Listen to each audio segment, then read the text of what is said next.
He went on for a good 5 or 6 minutes about that, talking about how women are circumcision for women, not respecting the rights of women, not respecting the rights of gay people. And what's your reaction? And then we'll talk.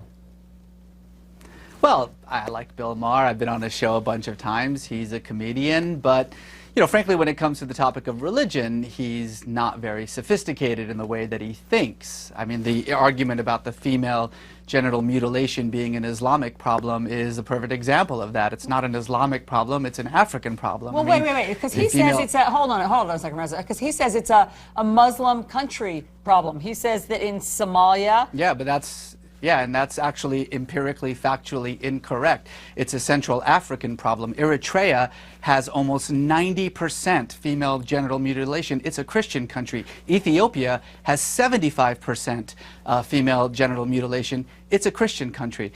Nowhere else in the Muslim majority states is female genital mutilation an issue. But again, this is the problem, is that you make these facile arguments like that women are somehow mistreated in the Muslim world. Well, that's certainly true in many Muslim majority countries like Iran and Saudi Arabia. Do you know that Muslims have elected 7 women as their heads of states in those Muslim majority countries? How many women do we have as head of states in the United States? Reza, be honest, though, for the most part, it is not a free and open society for women in those states. Well, it's not in Iran, it's not in Saudi Arabia, it certainly is in Indonesia and Malaysia, it certainly is in Bangladesh, it certainly is in Turkey. I mean, again, this is the problem, is that you're talking about a religion of 1.5 billion people, and certainly it becomes very easy to just simply paint them all with a single brush by saying, well, in Saudi Arabia they can't drive, and so therefore that's somehow representative of Islam. It's representative of Saudi Arabia. But in Iran, they don't have... I mean, I think that Bill Maher's point is that these aren't extremists. We often talk about extremists and that we should crack down on extremists, and why aren't Muslims speaking out about extremists? In Saudi Arabia, when women can't vote and they can't drive and they need permission from their husband, that's not extremists. Why aren't we talking more about what... That's not extremist, that's commonplace. Why don't we talk more about the commonplace wrongs that are happening in some of these countries? It's extremist when compared to the rights and responsibilities of women, Muslim women around the world. It's an extremist way of dealing with it. But it's not extremist in that. It's not extremist in that country. In Saudi Arabia, that's the norm. Oh no, it's not. I mean, look, Saudi Arabia is one of the most, if not the most extremist Muslim country in the world.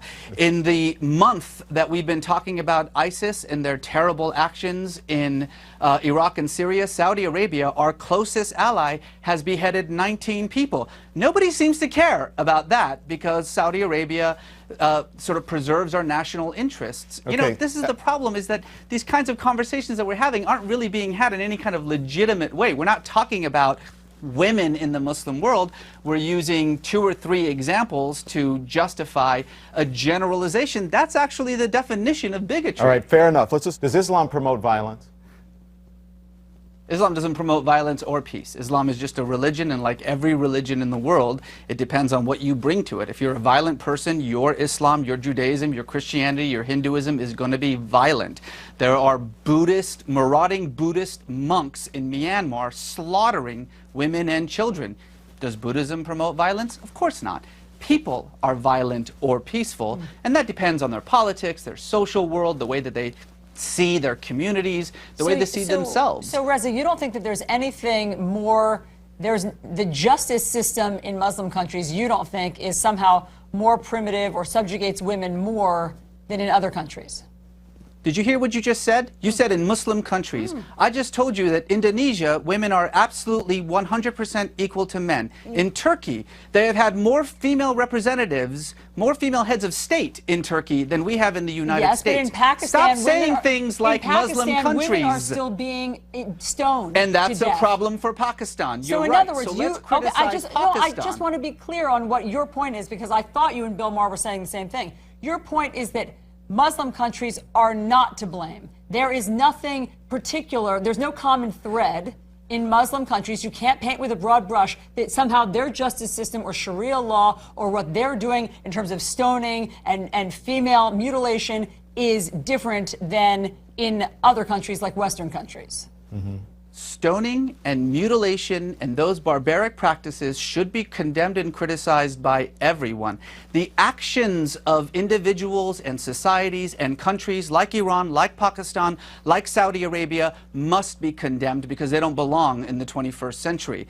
But to say Muslim countries as though Pakistan and Turkey are the same, as though Indonesia and Saudi Arabia are the same, as though somehow what is happening in the most extreme forms of these repressive countries, these autocratic countries, is representative of what's happening in every other Muslim country, is frankly, and I use this word seriously, stupid. Again, these kinds of oversimplifications, I think, only cause more danger. There is a very real problem. ISIS is a problem. Al-Qaeda is a problem. These militant Islamic groups like Hamas, like Hezbollah, like the Taliban have to be dealt with. But it doesn't actually help us to deal with them when instead of talking about rational conflicts, rational criticisms of a particular religion, we instead so easily slip into bigotry by simply painting everyone with a single brush, as we have been doing in this conversation, mind you.